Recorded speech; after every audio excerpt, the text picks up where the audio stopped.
Halo semuanya, kembali bersama Hendy di channel Open Class for You. Masih di materi Cyber Security Esensial, kalau di chapter 1 kita sudah membahas mengenai dunia keamanan cyber beserta karakteristiknya, maka di chapter 2 ini kita akan membahas mengenai kubus dari keamanan cyber. Adapun sasaran yang akan dicapai adalah sebagai berikut. Yang pertama adalah kubus keamanan cyber yang akan membahas mengenai 3 dimensi dari kubus keamanan cyber. Yang kedua adalah CIA Triad yang akan membahas mengenai 3 prinsip dari keamanan cyber seperti confidentiality atau kerahasiaan, integrity atau integritas, dan availability atau ketersediaan. Yang ketiga adalah status data yang akan membahas mengenai 3 status data. Yang keempat adalah penanggulangan keamanan cyber yang akan dibahas mengenai perbandingan dari jenis-jenis penanggulangan keamanan cyber. Yang kelima adalah kerangka manajemen keamanan IT yang akan membahas mengenai model keamanan cyber OC. Baik, kita akan membahas mengenai subbab yang pertama, yaitu 3 dimensi dari kubus keamanan cyber. Dimensi pertama yaitu prinsip keamanan cyber, yang mengidentifikasikan tujuan untuk melindungi dunia cyber. Tujuan yang diidentifikasikan dalam dimensi pertama adalah prinsip dasar dunia keamanan cyber. Ketiga prinsip tersebut adalah kerahasiaan, integritas, dan ketersediaan. Prinsip-prinsip tersebut memberikan fokus dan memungkinkan spesialis keamanan cyber untuk memprioritaskan tindakan dalam melindungi dunia cyber. Kita akan menggunakan akronim CIA untuk mengingat ketiga prinsip ini. Dimensi kedua yaitu adalah status data. Dunia cyber adalah dunia data. Oleh karena itu, spesialis keamanan cyber berfokus pada perlindungan data. Dimensi kedua, kubus keamanan cyber berfokus pada masalah perlindungan semua status data di dalam dunia cyber. Data memiliki 3 kemungkinan status. Yang pertama, data dalam keadaan diam atau dalam penyimpanan. Yang kedua, data dalam perjalanan. Yang ketiga, data dalam proses. Dimensi ketiga dari kubus keamanan cyber mendefinisikan jenis kekuatan yang digunakan untuk melindungi dunia cyber. Kubus ini mengidentifikasikan 3 jenis kekuatan, yaitu teknologi, yang di dalamnya ada perangkat dan produk yang tersedia untuk melindungi sistem informasi dan menangkis penjahat dunia cyber. Yang kedua adalah kebijakan dan praktek. Di dalamnya terdapat prosedur dan pedoman yang memungkinkan seluruh warga dunia yang mengakses dunia cyber untuk tetap aman dan mengikuti praktek-praktek yang baik. Yang ketiga adalah masyarakat. Kesadaran dan pengetahuan tentang dunia cyber perlu dipahami oleh masyarakat dan bahaya-bahaya yang mengancam mereka pada saat berada di dalam dunia cyber. Selanjutnya kita akan membicarakan mengenai CIA Triad. Yang pertama, kita akan membicarakan mengenai confidentiality atau kerahasiaan. Prinsip dari kerahasiaan adalah mencegah pengungkapan informasi kepada orang, sumber daya, dan proses yang tidak berwenang. Istilah lain untuk kerahasiaan adalah privasi.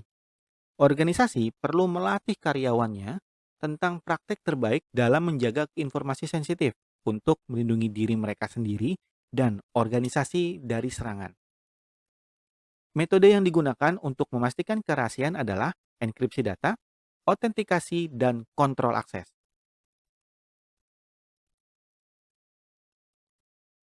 Melindungi privasi data. Organisasi mengumpulkan data dalam jumlah besar dan banyak dari data ini tidak sensitif karena tersedia untuk umum seperti nama dan nomor telepon. Namun, data lain yang dikumpulkan bersifat sensitif. Informasi sensitif adalah data yang dilindungi dari akses tidak sah untuk melindungi individu atau organisasi. Berikutnya kita membicarakan mengenai kontrol akses.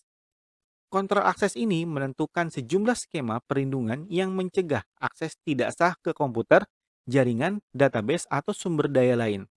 Konsep Triple A atau AAA melibatkan tiga layanan keamanan seperti autentikasi, otorisasi, dan akuntansi. Autentikasi memverifikasi identitas pengguna untuk mencegah akses yang tidak sah. Pengguna membuktikan identitasnya dengan menggunakan ID.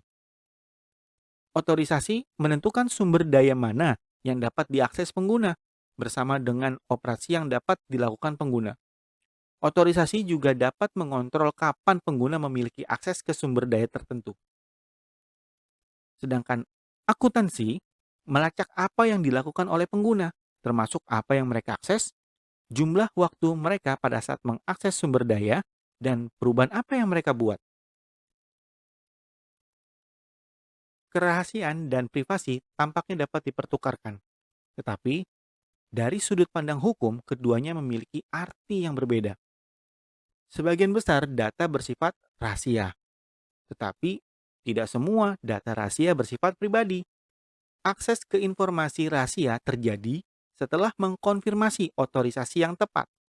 Lembaga keuangan, rumah sakit, profesional medis, firma hukum, dan bisnis menangani informasi rahasia. Informasi rahasia memiliki status non-public.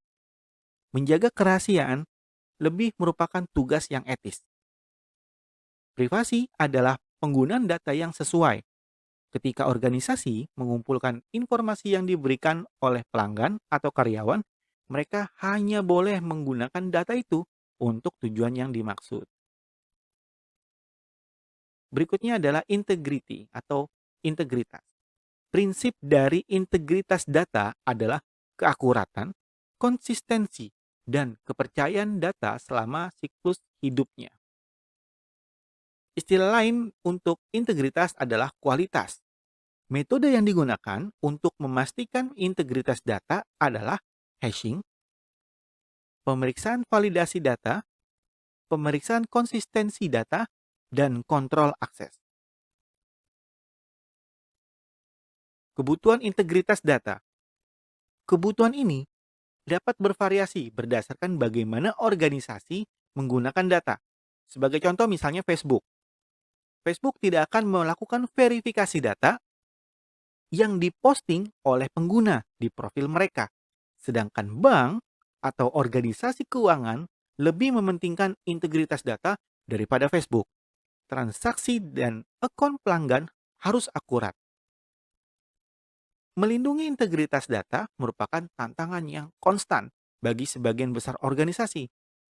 Kehilangan integritas data dapat membuat seluruh sumber daya data tidak dapat diandalkan atau tidak dapat digunakan. Pemeriksaan integritas. Pemeriksaan ini adalah cara untuk mengukur konsistensi kumpulan data. Seperti apa? File, gambar, atau catatan. Pemeriksaan integritas melakukan proses yang disebut fungsi hash untuk mengambil snapshot data secara instan. Berikutnya adalah availability atau ketersediaan. Ketersediaan data adalah prinsip yang digunakan untuk menggambarkan kebutuhan untuk menjaga ketersediaan sistem informasi dan layanan setiap saat. Serangan cyber dan kegagalan sistem dapat mencegah akses ke sistem dan layanan informasi. Metode yang digunakan untuk ketersediaan adalah redundansi sistem, cadangan sistem, peningkatan ketahanan sistem, pemeliharaan alat, sistem operasi, dan perangkat lunak baru, serta rencana untuk pulih dengan cepat dari bencana yang tak terduga. Sistem ketersediaan tinggi biasanya mencakup tiga prinsip. Yang pertama, menghilangkan satu titik kegagalan, menyediakan persilangan yang handal, dan mendeteksi kegagalan saat terjadi.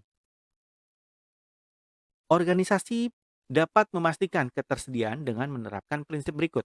Yang pertama adalah equipment maintenance. Yang kedua adalah pembaruan OS dan sistem. Yang ketiga adalah tes backup. Yang keempat adalah perencanaan bencana. Yang kelima adalah menerapkan teknologi baru. Yang keenam, pemantauan aktivitas yang tidak biasa. Dan yang ketujuh, pengujian untuk memverifikasi ketersediaan.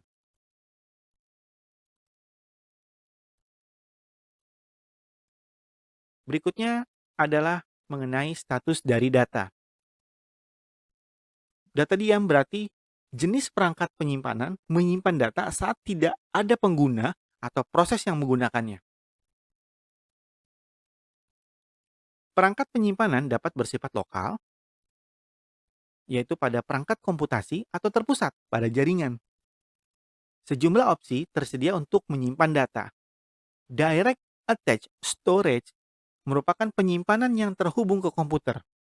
Hard drive atau USB flash drive adalah contoh penyimpanan yang terpasang langsung. Redundant Array of Independent Disk atau disebut juga dengan RAID menggunakan beberapa hard disk dalam satu larik yang merupakan metode yang menggabungkan beberapa disk sehingga sistem informasi melihatnya sebagai satu disk. RAID memberikan peningkatan kinerja dan toleransi kesalahan.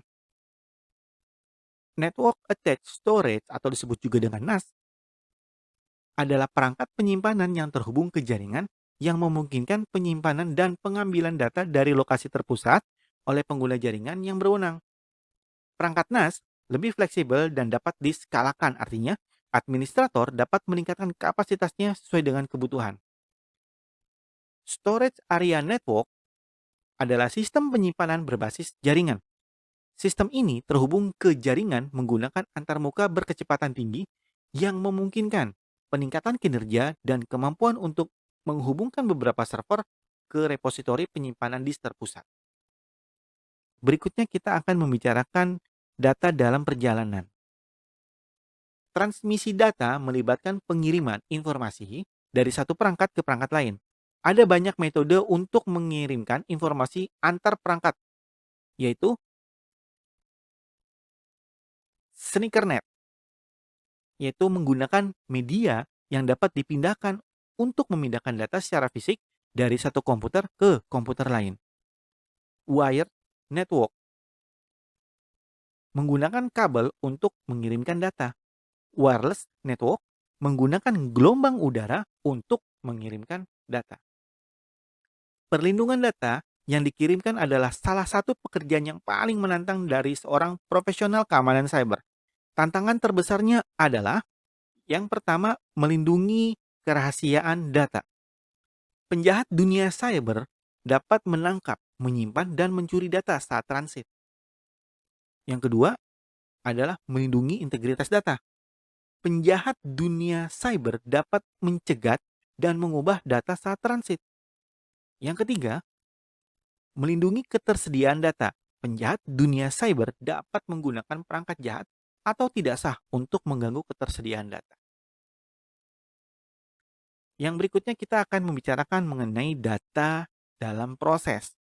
Status ketiga dari data ini mengacu pada data selama input awal, modifikasi, komputasi, atau output. Perlindungan integritas data dimulai dengan input data awal.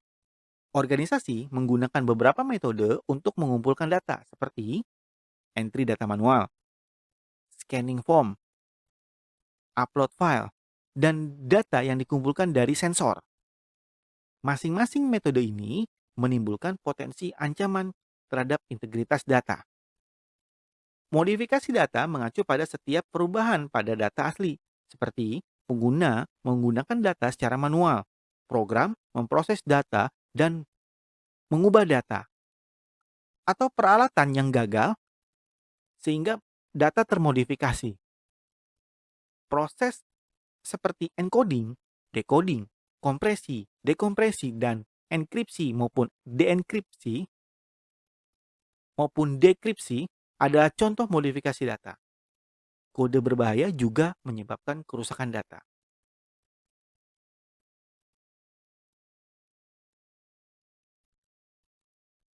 Selanjutnya kita akan membahas mengenai penanggulangan keamanan cyber.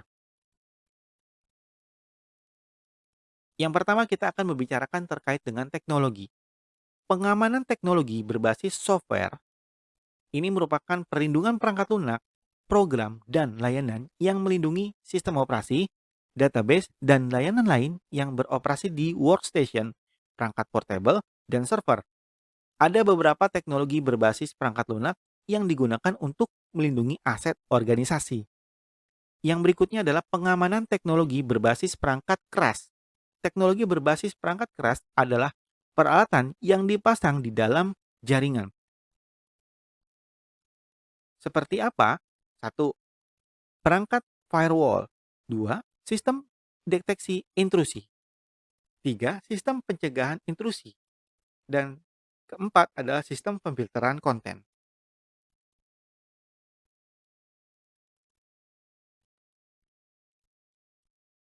Yang berikutnya adalah pengamanan teknologi berbasis jaringan.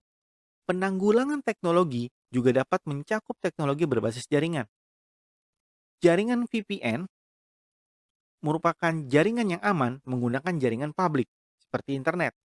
Keamanan VPN pada enkripsi konten paket antara titik akhir yang menentukan VPN. Yang kedua adalah kontrol akses jaringan atau network access control. Memerlukan serangkaian pemeriksaan sebelum mengizinkan perangkat untuk terhubung ke jaringan. Beberapa pemeriksaan umum adalah perangkat lunak antivirus terbaru atau pembaruan sistem operasi yang diinstal. Yang berikutnya adalah wireless access point security. Ini termasuk implementasi dari autentikasi dan enkripsi. Yang berikutnya kita membicarakan mengenai pengamanan teknologi berbasis cloud. Penanggulangan teknologi sekarang juga mencakup teknologi berbasis cloud. Teknologi berbasis cloud menggeser komponen teknologi dari organisasi ke penyedia cloud. Software as service memungkinkan pengguna untuk mendapatkan akses ke perangkat lunak dan database aplikasi. Penyedia cloud mengelola infrastruktur. Pengguna menyimpan data di server penyedia cloud. Infrastruktur as service menyediakan sumber daya komputasi virtual melalui internet. Penyedia menghosting komponen perangkat keras, perangkat lunak, server, dan penyimpanan. Yang berikutnya adalah virtual security appliance. Nah, ini dijalankan di dalam lingkungan virtual dengan sistem operasi yang telah dikemas dan diperkeras yang dijalankan pada perangkat keras yang tervirtualisasi. Berikutnya kita mempelajari mengenai implementasi dari edukasi dan pelatihan keamanan cyber. Program ini memang sangat penting bagi sebuah organisasi. Seorang karyawan mungkin tidak bermaksud jahat, tetapi hanya tidak sadar apa prosedur yang tepat. Ada beberapa cara untuk melaksanakan program pelatihan formal. Yang pertama, jadikan pelatihan kesadaran keamanan sebagai bagian dari proses orientasi karyawan. Yang kedua, mengikat kesadaran keamanan dengan persyaratan pekerjaan atau evaluasi kinerja. Yang ketiga, lakukan sesi pelatihan secara langsung. Yang keempat, lengkapi kursus online. Kesadaran keamanan harus menjadi proses yang berkelanjutan karena ancaman dan teknik baru selalu ada. Yang berikutnya kita membicarakan mengenai policy dan prosedur dari keamanan cyber. Kebijakan dari keamanan adalah sekumpulan tujuan keamanan untuk perusahaan yang mencakup aturan perilaku untuk pengguna dan administrator dan bentukan persyaratan sistem. Tujuan aturan dan persyaratan ini secara kolektif memastikan keamanan jaringan, data, dan sistem komputer dalam suatu organisasi. Standar membantu staf IT menjaga konsistensi dalam mengoperasikan jaringan. Standar menyediakan teknologi yang dibutuhkan oleh pengguna atau program tertentu selain persyaratan atau kriteria program yang diikuti oleh organisasi. Pedoman adalah daftar saran tentang bagaimana melakukan sesuatu dengan lebih efisien dan aman. Pedoman mirip dengan standar, tetapi lebih fleksibel dan biasanya tidak wajib. Panduan menjelaskan bagaimana standar dikembangkan dan menjamin kepatuhan terhadap kebijakan keamanan umum. Prosedur merupakan dokumen yang lebih panjang dan lebih rinci daripada standar dan pedoman. Dokumen prosedur mencakup detail implementasi yang biasanya berisi instruksi dan grafik langkah demi langkah. Selanjutnya dan yang terakhir kita akan membicarakan mengenai kerangka kerja manajemen keamanan IT. Yang pertama,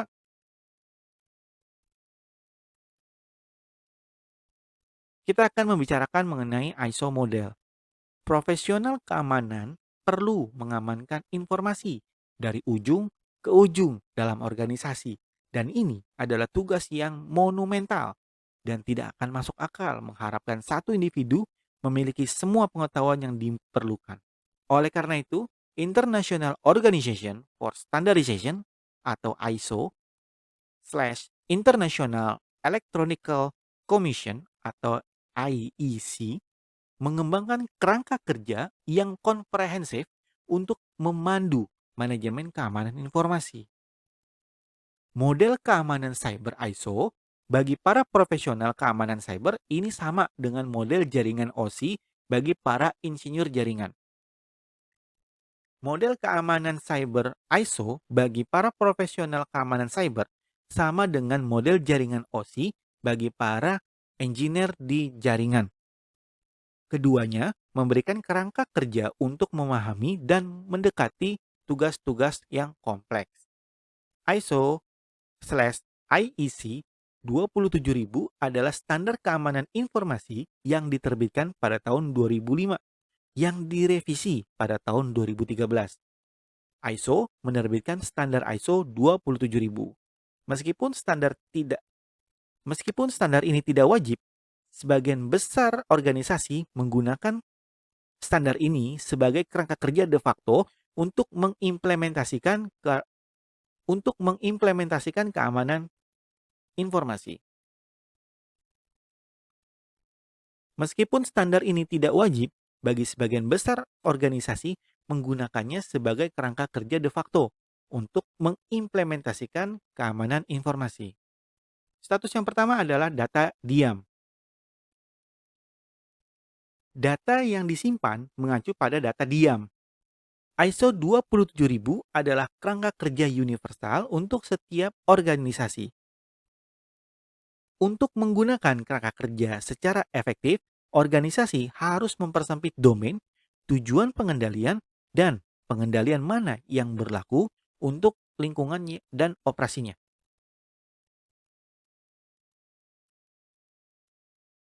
Tujuan kontrol ISO 27001 berfungsi sebagai daftar periksa atau daftar checklist. Langkah pertama yang diambil organisasi adalah menentukan apakah tujuan pengendalian ini dapat diterapkan dalam organisasi ini.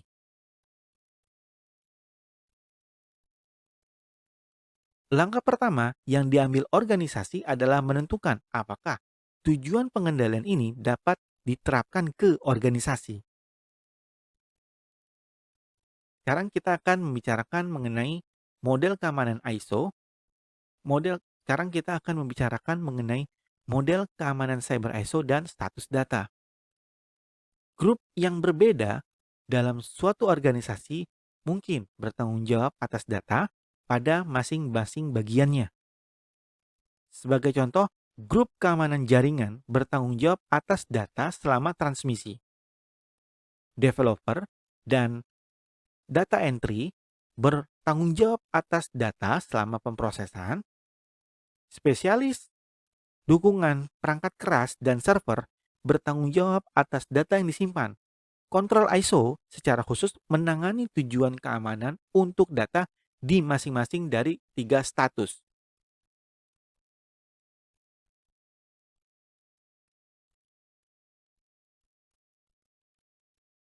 Sasaran pengendalian ISO 27001 berhubungan langsung dengan kebijakan, prosedur, dan pedoman keamanan cyber organisasi yang ditentukan oleh manajemen level atasnya.